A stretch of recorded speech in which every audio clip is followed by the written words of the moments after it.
భారీ వర్షాలతో ఉమ్మడి నల్గొండ జిల్లాలో వాగులు పొంగి ప్రవహిస్తున్నాయి. కోదాడ దిగువన చిమిర్యాల వాగు, పాలేరు వాగులు ఉధృతంగా ప్రవహిస్తున్నాయి. ఫలితంగా తెలంగాణ, ఏపీ మధ్య నిలిచిన వాహనాల రాకపోకలకు తీవ్ర అంతరాయం ఏర్పడింది. పూర్తి వివరాలు మా ప్రతినిధి ఈశ్వర్ ప్రత్యక్ష ప్రసారం ద్వారా అందిస్తారు.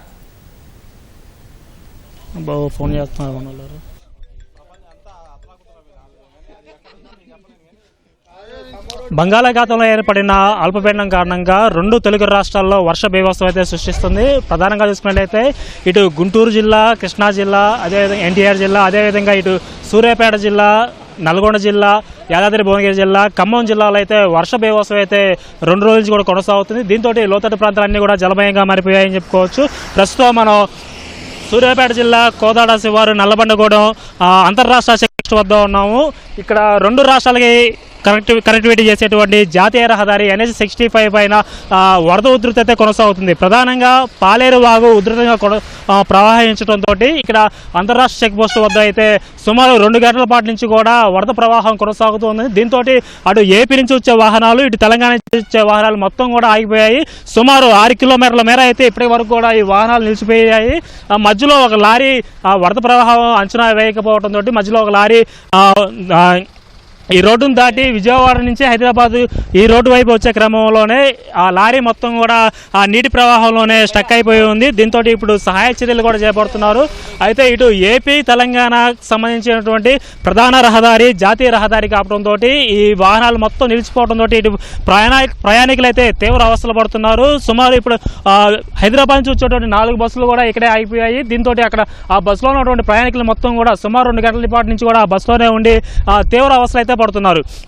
ఇటు కోదాడ నియోజకవర్గంలో అయితే మొత్తం పక్కన ఉన్నటువంటి చెరువులు మొత్తం పొంగిపోవడం వలన ఇక్కడ వరద ఉధృతి అయితే కొనసాగుతుంది. దీంతోపాటు నాగార్జున సాగర్ జలాశయానికి 5 లక్షల క్యూసెక్ల వరద నీరు రావడంతో ఈ వరద ప్రవాహం అయితే ఉధృతంగా కొనసాగుతుంది. దీంతోపాటు ఇక్కడ నడిగూడెం మొత్తం ఉన్నటువంటి ఎడమ కాలువ కూడా గండిపడింది. దీంతో అక్కడ ఉన్నటువంటి వాటర్ రావడం, తర్వాత చెరువుల్లో ఉన్నటువంటి చెరువులు మొత్తం పొంగడం, అదేవిధంగా సాగర్ వాటర్ రావడం, ఈ వాటర్ మొత్తం కూడా ఇటు పాలేరు వాగుకి కూడా వరద ప్రవాహం కొనసాగి ఈ పాలేరు వాగు నుంచి మొత్తం కూడా ఇక్కడ ఈ చెక్ పోస్ట్ వద్ద అయితే రోడ్డుకి రహదారి పైన అటు ఇటు అయితే కొనసాగుతుంది. దీంతో దాదాపు 2 గంటల నుంచి కూడా ఇక్కడ ట్రాఫిక్ జామ్ అయిపోయింది.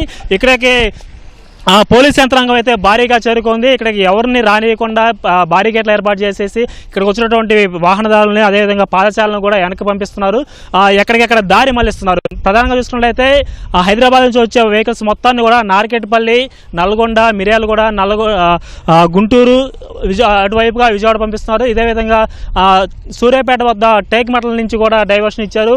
కొన్ని వాహనాలు కోదా నుంచి వచ్చిన వాహనాలని మళ్ళీ వెనక్కి పంపించేసి వరంగల్ మీదుగా వెళ్లే విధంగా కూడా తగు సూచనలు చేశారు. దీనిపై జిల్లా యంత్రాంగం ఎప్పటికీ సమీక్షలు నిర్వహిస్తుంది. ఎక్కడ కూడా ఎలాంటి అవాంఛనీయ ఘటనలు జరగకుండా కూడా జాగ్రత్త తీసుకున్నప్పటికి కూడా ఉదయం 7 గంటల సమయంలో కోదాడ పట్టణంలో ఓ కారులో ప్రయాణిస్తున్న వ్యక్తులు అయితే నీటిని అంచనా వేయక కారు మొత్తం నీరు చేరి రవి అనే వ్యక్తి అయితే వరద ప్రవాహంలో మృతి చెందిన పరిస్థితి అయితే నెలకొంది. అదేవిధంగా శ్రీమన్నారాయణ కాలనీలో కూడా ఓ వ్యక్తి వెంకటేశ్వరులు అనే వ్యక్తి కూడా మృతి చెందిన పరిస్థితి అయితే ఉంది. మొత్తం కూడా ఈ వర్ష బీభత్సం అయితే కోదాడలో 2 మృత్యువాత పడే విధంగా కూడా చేసింది. ఇదే విధంగా నల్లగొండ జిల్లా వ్యాప్తంగా కూడా మిర్యాలగూడ, నాగార్జున సాగర్, అదేవిధంగా దేవరకొండ ప్రాంతాల్లో కూడా ఈ లోతట్టు ప్రాంతాలన్నీ కూడా జలమయం అయిపోయాయి. ఇళ్లలో మోకాళ్ళ లోతు నీరు చేరాయి. ఇక్కడ జనజీవనం కూడా అస్తవ్యస్తంగా మారిపోయింది.